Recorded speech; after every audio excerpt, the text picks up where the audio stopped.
השמש בכיוון השני, נשמה. זה מסוכן להסתכל על השמש עם טלסקופ כזה. אפשר להתעוור. למעשה, את הליקוי עצמו אפשר לראות בלי אף הגדלה אופטית. רק עם הגנה על העיניים.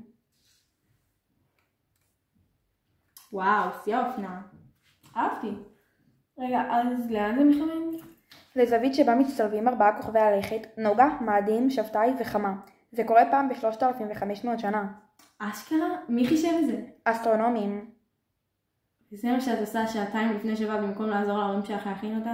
הם מבינים, אני מקווה. מה עושים אם מחכה לפעם הבאה? עם המזל שלי, בעוד 3,500 שנה זה ייפול שוב בשישי.